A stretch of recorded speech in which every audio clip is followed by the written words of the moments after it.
I bought my property because of the barn. It's not anything fancy, a weathered post and beam structure built by my great-grandfather. It's where I store my gardening tools, my kayak, and a whole lot of family history. The house is technically part of Heritage Hills Estates, but the barn sits on the original parcel, grandfathered in before the HOA even existed, or so I thought. Enter Carol, the HOA president. She appeared on my doorstep with a binder and a smile that didn't reach her eyes. The welcome wagon consisted of a gift basket of coupon books and a thinly veiled threat. "Lovely place," she'd said, her eyes scanning my property like a hawk looking for a mouse. "We just need to get that barn up to code. The weathered wood aesthetic isn't part of our approved palette. It needs to be repainted in one of the HOA-approved colors."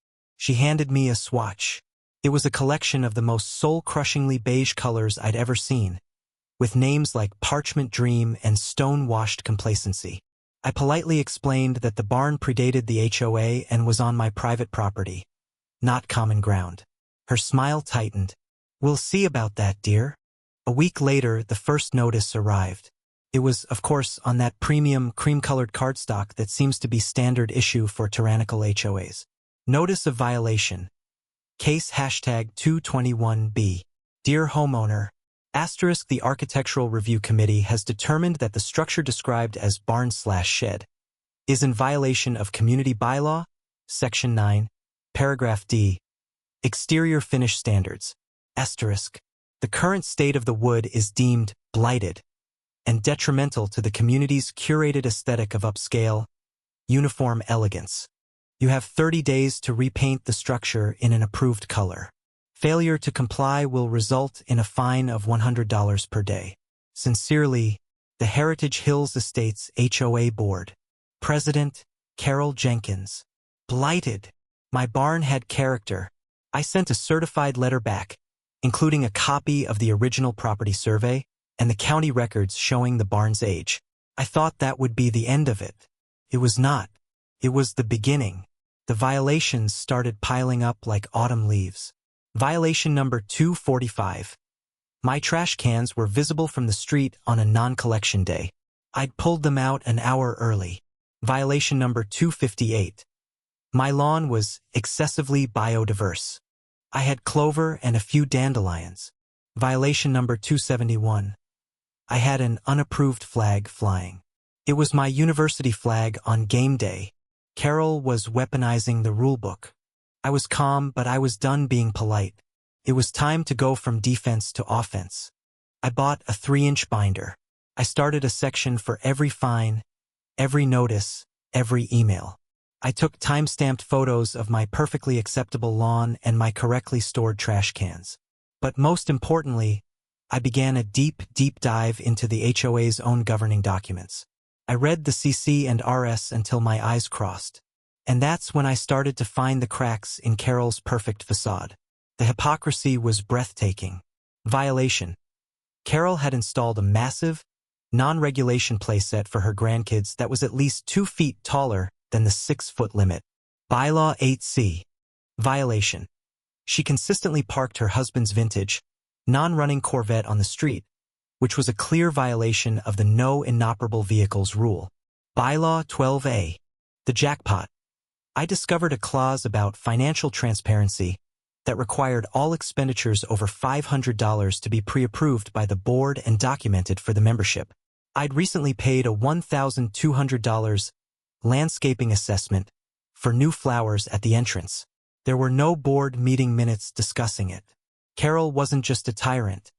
She was a corrupt tyrant. The fines for the barn were now in the thousands of dollars. I refused to pay. My refusal was met with a new, terrifying threat: a compliance inspection. The notice stated that, per Bylaw 42, the HOA had the right to inspect any property, structure, or improvement to ensure compliance with community standards. They were coming for my barn. I called my lawyer. He nearly choked on his coffee. They have no right to enter a structure on your private property without a court order or your permission, he said. That bylaw is almost certainly unenforceable and likely illegal. It's for viewing exteriors from common areas.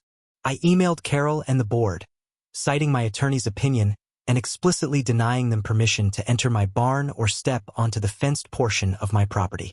I thought that was the end of it. I was wrong. At 9 p.m. that Friday, my security camera app sent me an alert.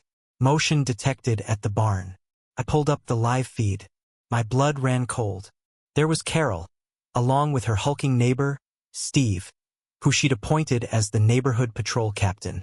Steve had a set of bolt cutters. They were cutting the lock on my barn door. This had escalated from petty fines to outright criminal trespass and breaking and entering. I didn't call 911. I called the non-emergency line for the county sheriff's office and asked for Deputy Miller, who I knew from the local coffee shop. I explained the situation calmly. 2 individuals are currently in the process of breaking into a locked structure on my property. I have it on live video. I have explicitly denied them permission to be there. Deputy Miller was intrigued. I could hear the smile in his voice. We'll have a unit there in about 10 minutes. Do not engage. A brilliant, beautiful, and perfectly legal idea formed in my mind. Deputy, I said, what if I gave you permission to be inside the barn when they finally get the door open? There was a pause. Ma'am, he said, that would be an excellent way to establish probable cause and ensure everyone's safety. I gave Deputy Miller the code to the barn side entrance. 15 minutes after my call, a patrol car quietly pulled up behind my house, and Deputy Miller and his partner let themselves into the barn, shutting the door behind them. On my camera feed, I watched Carol and Steve finally snap the lock. They swung the big barn door open, triumphant flashlights cutting through the dark, and their beams landed directly on the 2 county sheriffs, standing with their arms crossed. Evening, folks, Deputy Miller said, his voice echoing in the quiet barn. Care to explain why you're breaking into this man's property? The look on Carol's face was something I will cherish for the rest of my days. It was a perfect cocktail of shock, fury, and sheer, unadulterated terror. She sputtered, "We're with the HOA. We have a right to inspect." Steve, the big man, suddenly looked very, very small. Deputy Miller politely informed them that their HOA bylaws did not supersede state law, and that they were under arrest for criminal trespass and breaking and entering. The sound of the handcuffs clicking shut was the most satisfying ASMR I've ever heard. The fallout was nuclear.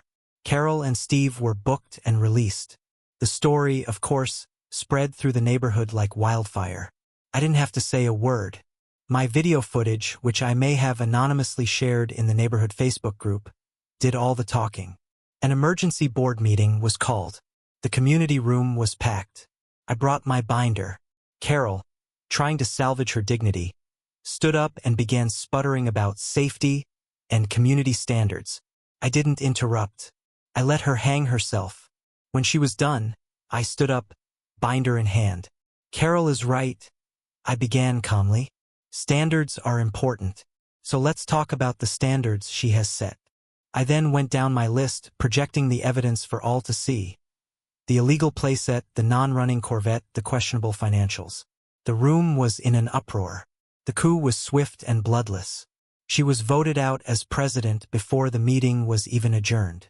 The new board's first acts were to drop all fines against me, to officially grandfather in my barn, to dissolve the neighborhood patrol, and to launch a full forensic audit of the HOA's finances. Carol and her husband moved out a few months later. The audit uncovered she'd been using HOA funds for personal landscaping and administrative fees for years. She's currently entangled in a lovely little civil lawsuit. As for my barn, it's still standing, proud and unpainted. It's weathered with telling a story much older and far more interesting than anything in the Heritage Hills Estates, Sissi and Aris. And now it has a new story to tell, the time it helped take down a wannabe despot.